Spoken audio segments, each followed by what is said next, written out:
The fluorescent lights in Section 47C flickered again, casting strange shadows across rows of storage containers. Daniel Reed muttered under his breath as he checked another dusty specimen case against his digital inventory list. 3 weeks into his internship at Galactic Research Station Olympus 7, and they had him counting preserved alien plant samples in the oldest, most forgotten corner of the archives. His supervisor had called it character building. Daniel called it punishment for being the newest intern. He marked off another container and moved deeper into the storage wing. The air felt different here, heavier somehow. Most of the station hummed with activity at all hours, but this section had been abandoned years ago when newer facilities opened on the lower decks. Now it served as a dumping ground for outdated equipment and samples nobody cared about anymore. Daniel paused, tilting his head. Was that breathing he heard? The sound came from above, slow and labored, like something large trying very hard to stay quiet. He grabbed his data pad and switched on its flashlight function, pointing it upward. The ceiling stretched 3 stories high, crisscrossed with massive ventilation ducts and support beams. Something moved in the shadows. Daniel's heart hammered in his chest. Station regulations required reporting any unusual activity immediately. His finger hovered over the emergency contact button. Then he heard it again, that careful breathing, and beneath it a softer sound that made him freeze. Whimpering. Whatever was up there was scared. Daniel spotted a maintenance ladder bolted to the far wall. Every reasonable part of his brain screamed at him to call security. Instead, he found himself climbing, rung by rung, toward the darkness above. The breathing grew louder as he ascended. When he reached the top platform, he saw the ventilation shaft, its access panel hanging open. He peered inside. 2 enormous eyes stared back at him, reflecting his flashlight like mirrors. Daniel jerked backward, nearly losing his grip on the ladder. The creature flinched deeper into the shaft, scales scraping against metal. In that brief glimpse, Daniel saw copper-colored scales, wings folded tight against a body roughly the size of a horse, and those eyes filled with absolute terror. A Dracori, a baby one, but still a Dracori. The station-wide alarm system erupted into life, red lights flashing. Throughout the section, a mechanical voice echoed through the corridors. Security Alert Level 3. Dangerous specimen has escaped containment. All personnel evacuate to safe zones immediately. Security teams respond to tracking coordinates. Daniel's blood ran cold. They were looking for this creature. This terrified, trembling creature that was trying to make itself as small as possible in a ventilation shaft. The Dracori's scales flickered from copper to dark gray, colors rippling across its body in waves. Daniel had studied enough xenobiology to recognize a fear response when he saw one. The creature wasn't dangerous.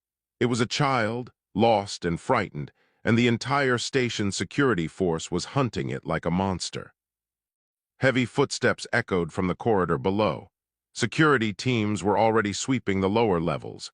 They would reach this section within minutes, maybe less. The Dracori started backing away, retreating deeper into the ventilation system. In seconds it would disappear into the maze of ducts running throughout the station, and who knew what would happen then? The security protocols for escaped Dracori were designed for adult warriors, not scared juveniles. They would use tranquilizers, containment fields, maybe worse. Daniel made a choice that would change everything. "Wait," he said quietly. "Please wait." The creature paused, its massive head turning slightly toward him.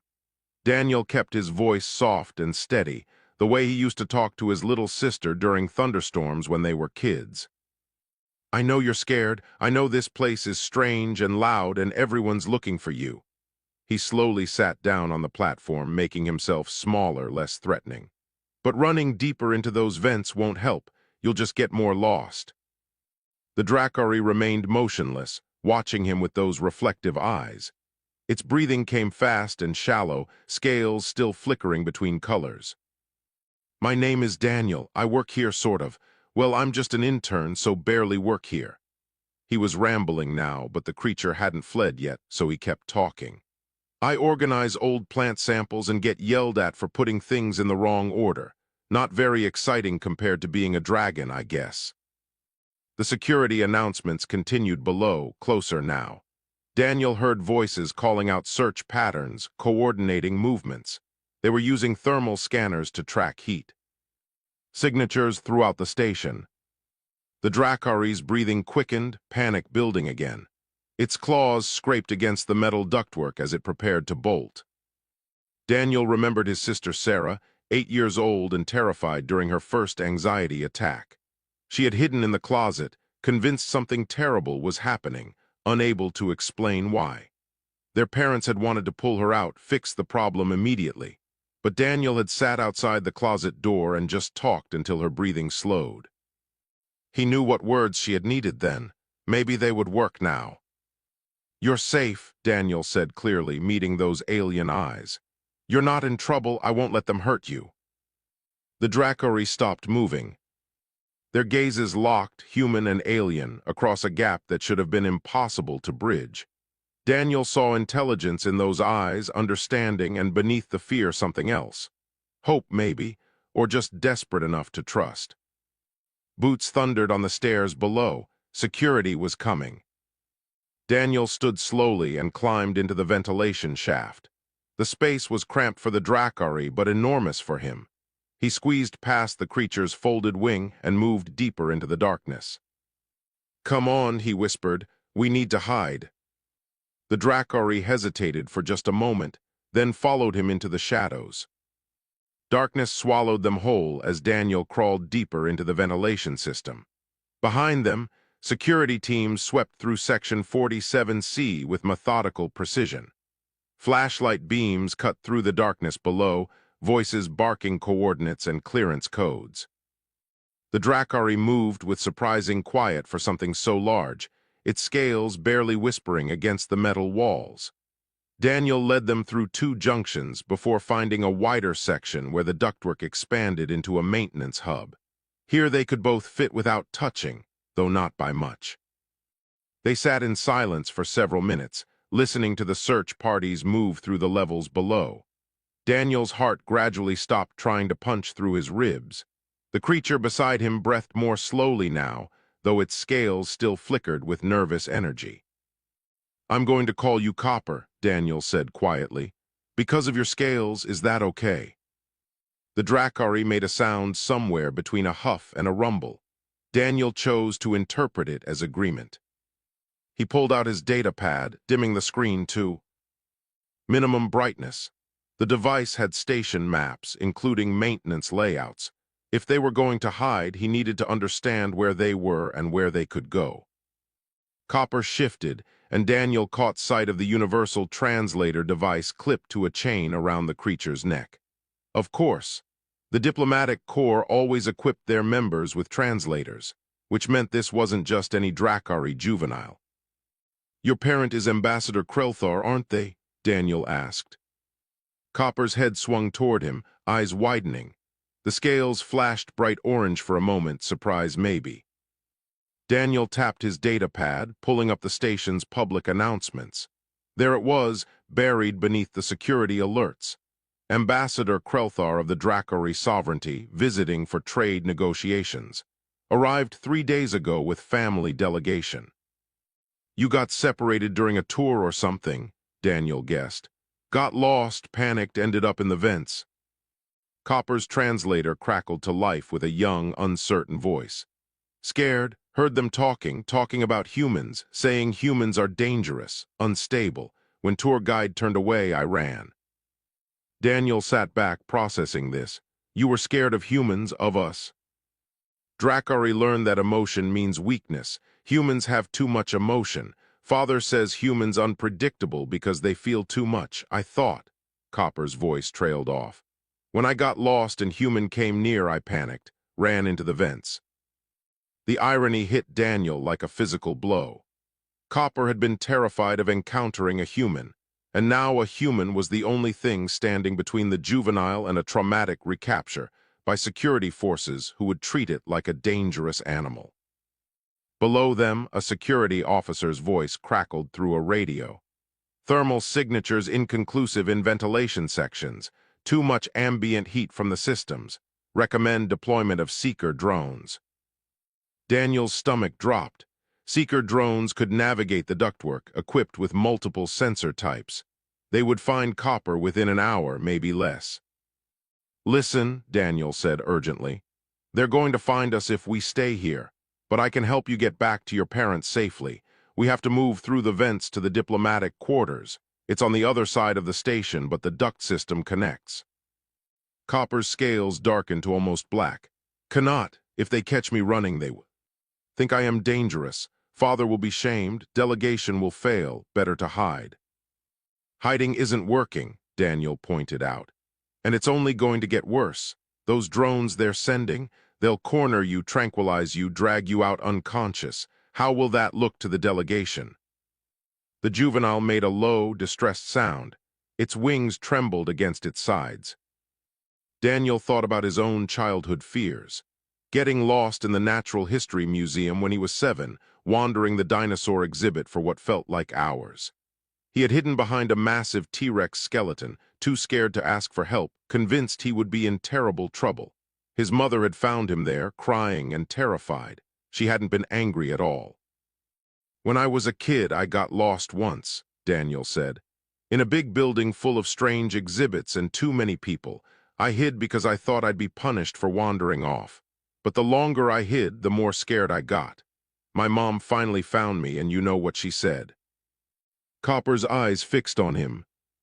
She said that being lost wasn't my fault, but staying lost when I could ask for help, that was a choice I made. And sometimes the scariest thing is also the only way home. The juvenile was quiet for a long moment. Then slowly its scales shifted from black to a muted copper gray. You would help me, even though your people search for me, even though helping me could bring you trouble. Yeah, Daniel said simply, I would. Why? Daniel had to think about that. Why was he doing this? He barely knew anything about Drakari culture. This creature could probably bite him in half without much effort. Helping could cost him his internship, maybe worse. But looking into those frightened eyes, he knew there was only one answer. Because you're scared and alone and I can help. That's enough reason for me. Copper made a sound that the translator didn't process, something too complex for the device to interpret. But when the creature moved closer, letting its wing brush against Daniel's shoulder, he understood anyway. We should move soon, Daniel said, pulling up the duct system map. Before those drones launch. The diplomatic quarters are in Section 12A near the main conference halls. That's 43 ventilation sections from here. That is far, Copper observed. Yeah, we'll need to be careful, quiet, and lucky. Daniel managed a small smile. But hey, I once navigated my way out of a museum full of dinosaur bones. How much harder can this be? Copper's scales flickered with what might have been amusement. You are strange for a human. I expected humans to be loud, aggressive. You are neither. Give me time, Daniel said. I might surprise you yet. Ready. Together, they began the long journey through the hidden pathways of the station. 20 minutes into their journey, Daniel discovered that navigating station ventilation systems was significantly harder than escaping a museum. The ducts twisted in illogical patterns, branching off in directions his map didn't always account for. Several times they had to backtrack when a passage proved too narrow for Copper to squeeze through. They moved in careful silence, pausing frequently to listen for security teams. The search had intensified. Daniel heard officers on every level now, their voices filtering up through vent grates as they methodically checked each section. Junction ahead, Daniel whispered, consulting his map. The ductwork opened into a larger space where 6 different passages converged. We need to take the 3rd branch on the right. That should lead us toward the central hub. Copper followed him into the junction, a circular chamber large enough for both of them to turn around in. Dim light filtered through grates below, illuminating dust particles that danced in the air. Daniel was about to continue when Copper's claw caught his shoulder, holding him back. The juvenile tilted its head, listening to something Daniel couldn't hear. Then voices drifted up from below, growing louder. A security patrol was approaching the corridor directly beneath them. Daniel and Copper pressed against the curved wall, making themselves as still as possible. Through the grate, Daniel could see two security officers stop almost directly below their position. One was a Tordanian, tall and covered in chitinous armor plates. The other was Centauri, her crystalline skin reflecting the corridor lights. "Thermal imaging is useless in these sections," the Tordanian officer grumbled. "The heating systems throw off too much interference." "Director approved the Seeker drones," the Centauri officer replied. "They're being prepped now, should be deployed within the hour." 1 hour might be too long. If that creature gets into the residential sections, we'll have a panic. The Tordanian tapped something on his data pad. "Recommend we seal off the ventilation access points. Trap it in the system until the drones can locate it." Daniel's eyes widened.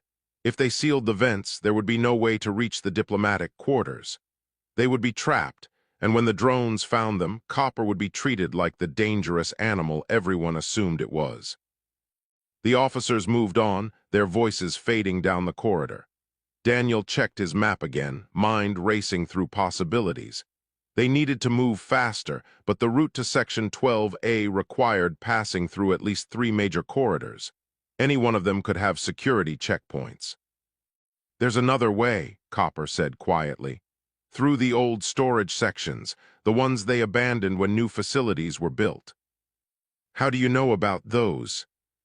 "The tour guide mentioned them. Said they were off-limits because the environmental controls were unreliable, but the ducts would still be connected." Daniel pulled up the maintenance overlay on his map. Copper was right. The abandoned sections had their own ventilation network that eventually connected to the main system near the diplomatic quarters. It would add time to their journey, but the area would be empty, no security patrols to avoid. "Good thinking," Daniel said. "Which way?" Copper pointed with one claw toward a smaller duct branch Daniel had dismissed as a service line. "That way. I remember the guide saying the old sections were in the upper decks, near where the original command center used to be."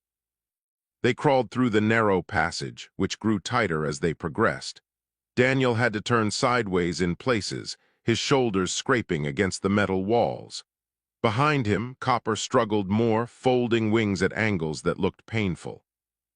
The duct finally opened into a forgotten corner of the station that felt like stepping back in time.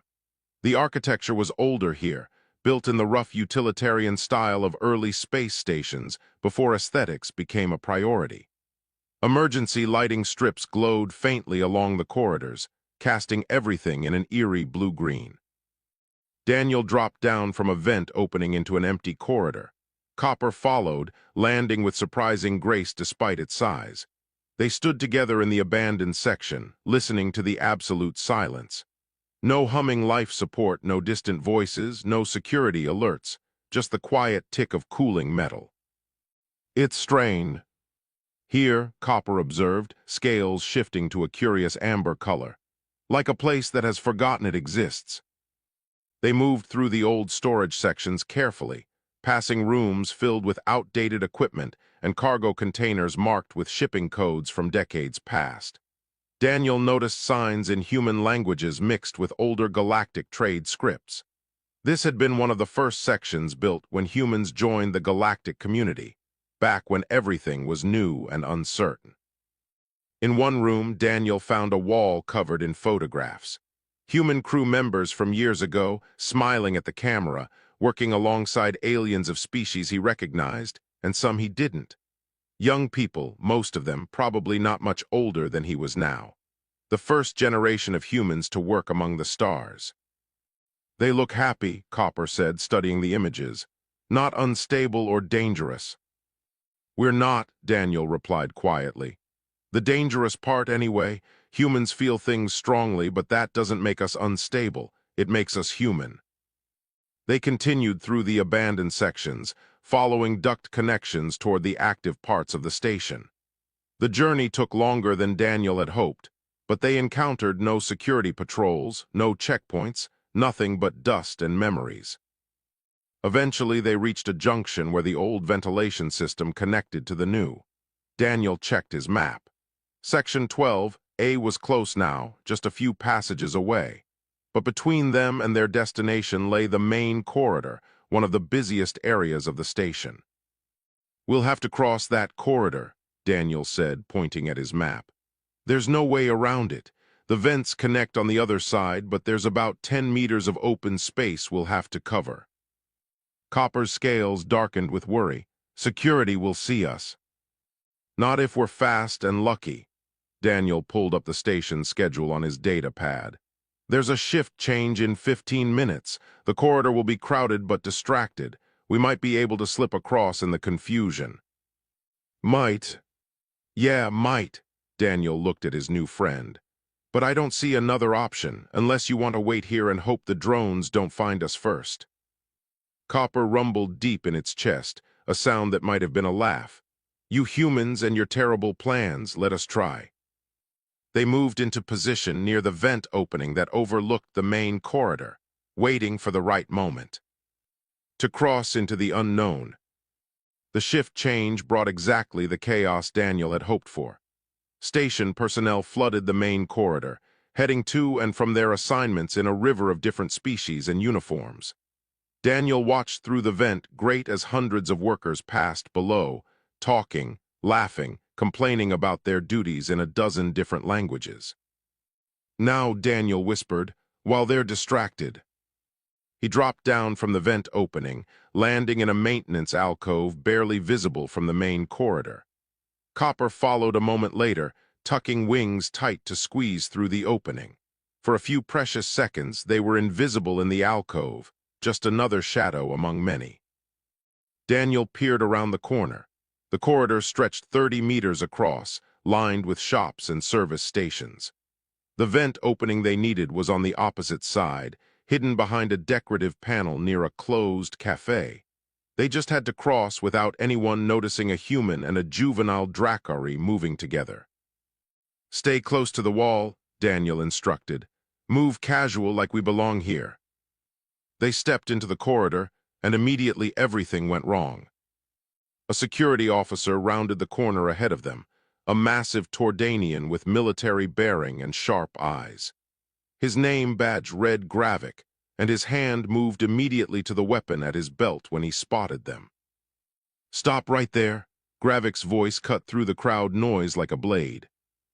The busy corridor fell silent. Hundreds of beings turned to stare. Daniel felt his blood turn to ice as more security officers appeared, surrounding them from multiple directions. Copper moved instinctively, positioning itself between Daniel and the armed officers. "Step away from the creature, human," Gravik ordered, his weapon now drawn but not yet aimed. "Slowly." "His name is Copper," Daniel said, surprised by how steady his voice sounded. "And he's not a creature, he's a child." "That child is a Dracari juvenile separated from its guardian. Station protocols require immediate containment." Gravik's eyes narrowed. "You are interfering with a security operation. Step away now." More officers arrived, forming a loose circle around them. Daniel counted at least 8, all armed, all watching Copper with the wariness reserved for apex predators. The crowd of station personnel backed away, some pulling out communication devices to record. The confrontation. Copper's scales blazed red, the color of extreme fear in Dracari biology.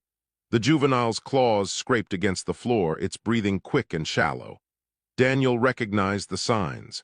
Copper was on the edge of panic, and a panicked Dracari could be truly dangerous. "Everyone needs to calm down," Daniel said, addressing both the security team and Copper. "Nobody wants anyone to get hurt here." "Then step aside," Gravik repeated. "This doesn't concern you." "It does concern me. Copper is my friend." That statement created a ripple of shock through the watching crowd. A human claiming friendship with a Dracari. The two species barely spoke to each other outside of formal diplomatic channels. Humans were too emotional for Dracari comfort, and Dracari were too cold for human understanding, or so everyone believed. A junior security officer, a Centauri female named Priya, spoke up hesitantly. Sir, the juvenile has had multiple opportunities to harm the human. It hasn't. Maybe. We follow protocols, Officer Priya. Gravik cut her off. Activate containment field generators. Prepare tranquilizer rounds. The security team moved with practiced efficiency. 4 officers produced cylindrical devices, setting them on the floor in a square pattern around Daniel and Copper. Containment field generators, designed to create an energy barrier that would trap Copper in place. The tranquilizer rounds would come next, enough sedative to drop an adult Dracari, never mind a juvenile. Daniel's mind raced. In seconds, Copper would be trapped, tranquilized, and dragged away like a dangerous animal. The juvenile's scales were cycling through colors rapidly now, red to black to bright orange, the physiological signs of a Dracari about to enter fight-or-flight mode. If Copper fought, people would get hurt. If Copper fled, the situation would get worse. There was only one choice left. Daniel stepped directly in front of Copper, placing himself between his friend and the armed security officers. "If you want to hurt Copper, you'll have to go through me," Daniel said quietly. Complete silence fell over the corridor. Hundreds of witnesses stood frozen, communication devices recording every moment. The security team stared at him like he had lost his mind. Maybe he had. Gravik's expression shifted from professional detachment to genuine confusion. "Move aside. We are not going to harm you, but we cannot allow." "Can't you see what you're doing?" Daniel interrupted. "Copper got lost and scared, that's all. A child got separated from their parent in a strange place and panicked. You're treating them like a monster when all they need is to go home." "Dracari juveniles are classified as potentially dangerous," Gravik said, though his voice had lost some of its certainty. "Protocols exist for a reason." "Your protocols are about to traumatize an ambassador's child," Daniel shot back. "How do you think Ambassador Krelthar will react when you tell them you tranquilized their juvenile because it got lost? Is that really the diplomatic incident you want to create?" He saw doubt flicker across Gravik's face. The Tordanian officer glanced at his team, at the watching crowd, at the dozens of recording devices capturing everything. Priya spoke up again, more confident this time. "He has a point, sir. The juvenile hasn't acted aggressively. The human has been with it for at least an hour and he's unharmed. Maybe we should try contacting Ambassador Krelthar before we escalate." Other security officers murmured agreement. The containment field generators sat inactive on the floor, waiting for activation commands that hadn't come yet. Gravik studied Daniel with intense scrutiny. "You are willing to risk yourself for this creature?" "For my friend," Daniel corrected. "Yes." Behind him, Copper made a soft sound. Daniel felt the juvenile's wings settle gently against his back, protective and grateful in equal measure. Gravik lowered his weapon slightly. 5 minutes. We will attempt to contact the ambassador, but if the juvenile shows any sign of aggression, any sign at all, we activate containment immediately." "Understood." "Understood," Daniel agreed. He sat down on the corridor floor, right there in front of everyone. Copper settled beside him, scales slowly fading from red to amber. They waited together while Priya worked her communication device, trying to reach the diplomatic quarters. The 5 minutes felt like 5 hours. Priya's communication device crackled to life with a voice that made everyone in the corridor freeze. It was deep, resonant, carrying authority that transcended species barriers. "This is Ambassador Krelthar, who has been speaking with my child." The Centauri officer looked at Daniel, gesturing for him to take the device. He accepted it with trembling hands, very aware that hundreds of beings were watching his every move. "Ambassador, my name is Daniel Reed. I'm an intern in the Xenobiology archives. I found copper in the ventilation system about 90 minutes ago." Silence stretched across the communication channel. Then Krelthar spoke again, and Daniel detected something unexpected in the ambassador's voice. Relief. "You found copper when our own security could not. You have done what trained professionals failed to accomplish. Tell me, Daniel Reed, is my child unharmed? Daniel glanced at Copper, who sat pressed against his side. A small scrape on one wing, nothing serious, mostly just scared. Scared, Krelthar repeated, seeming to taste the word. Yes, Copper would be frightened in this situation. And you, human, you kept my child safe despite the fear you must have felt. I wasn't afraid of Copper, Daniel said truthfully. I was afraid for Copper. There's a difference. Another pause, longer this time. When Krelthar spoke again, his voice carried an emotion Daniel couldn't quite identify. Indeed there is. I would like you to escort my child to the diplomatic quarters personally. Is this acceptable to station security? Gravik looked like he had swallowed something extremely sour, but he nodded stiffly. Acceptable, Ambassador. We will provide a security escort to ensure safe passage. That will not be necessary, Krelthar replied. My child is clearly comfortable with Daniel Reed. I trust that will be sufficient. The crowd parted as Daniel and Copper began walking toward Section 12. The security team followed at a respectful distance, weapons holstered but alert. Station personnel whispered among themselves, communication devices still recording, capturing the strange sight of a human and a Dracari juvenile moving side by side through the station. I'm sorry, Copper said quietly, voice transmitted through the translator. I made everything complicated. Father will be ashamed of my weakness. You weren't weak, Daniel countered. You were lost and scared. That happens to everyone regardless of species. Not to Dracari. We are taught that emotion is weakness, that fear must be conquered through logic and strength. Copper's scales flickered uncertainly. But you showed me something different. You were afraid for me, you said. That fear made you brave, not weak. Daniel thought about that as they walked. Maybe that's the difference. Humans don't try to conquer our emotions. We try to understand them, use them, let them guide us to do the right thing. Being afraid for someone you care about isn't weakness. It's what makes caring matter. They reached the diplomatic quarters, an entire section of the station reserved for visiting dignitaries. The corridors here were wider, decorated with artwork from 100 different worlds. Guards stood at attention, but they stepped aside when they saw Copper approaching. Ambassador Krelthar waited at the entrance to the Dracari delegation's suite. The ambassador was massive, easily 3 times Copper's size, scales gleaming with formal patterns that Daniel didn't know how to read. Eyes like molten gold fixed on Daniel with an intensity that made him feel very small and very human. Ambassador, Daniel managed, trying to remember proper diplomatic protocols and failing completely. Krelthar ignored him for the moment, focusing entirely on Copper. The juvenile approached slowly, scales dim with shame. But the ambassador simply lowered one massive head and touched it gently to Copper's forehead, a gesture of obvious affection.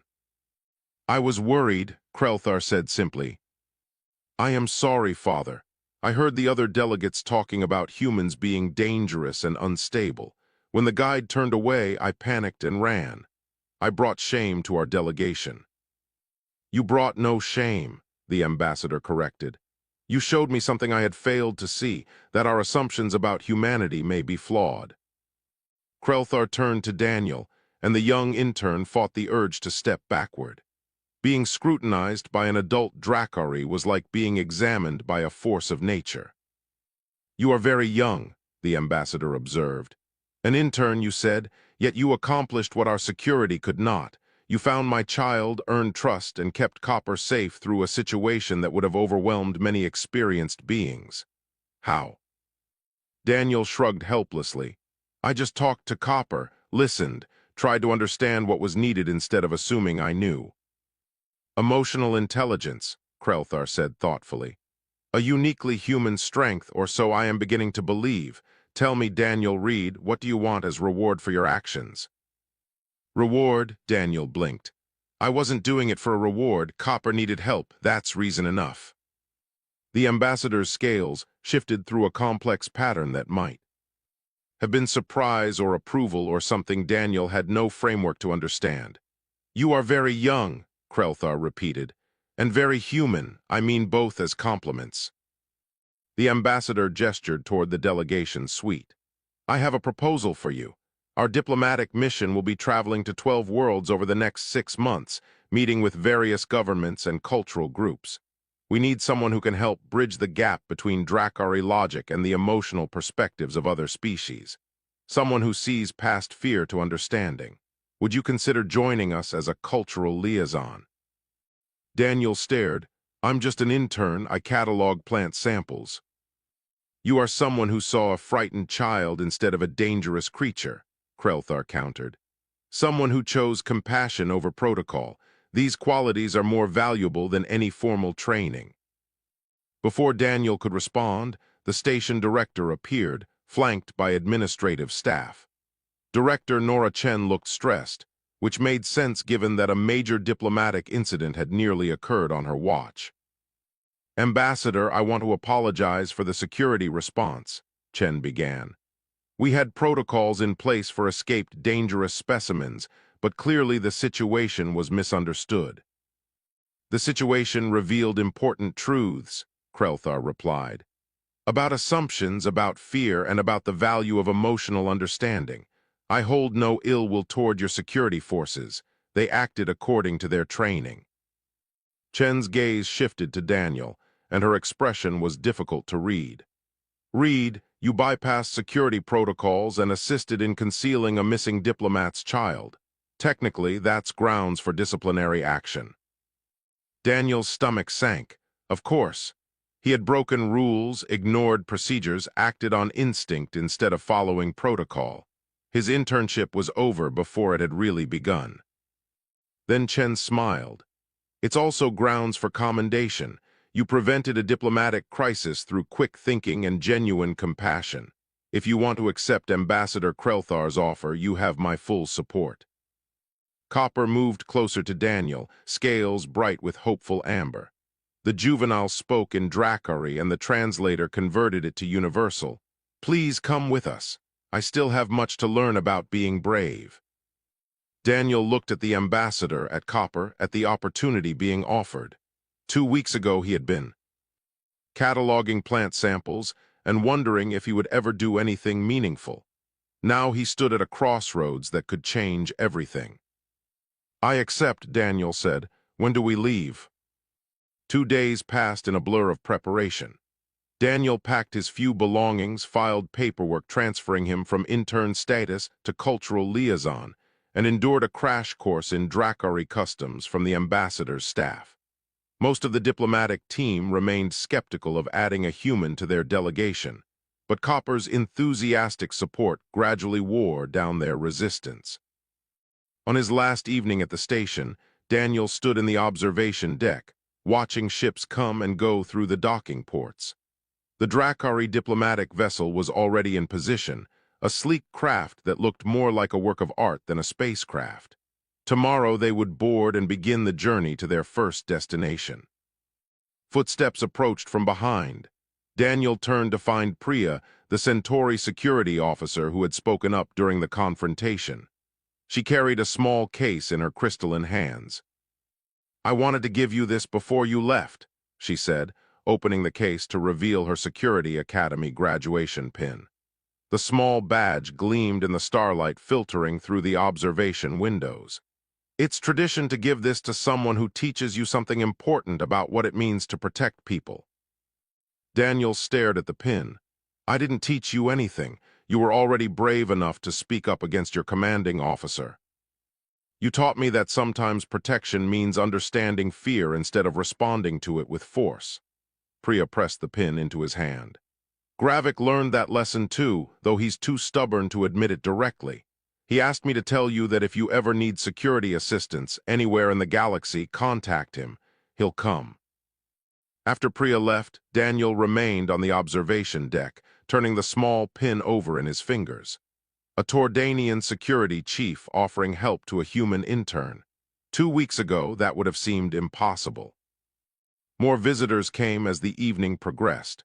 Fellow interns wished him luck, some envious, others genuinely happy for his opportunity.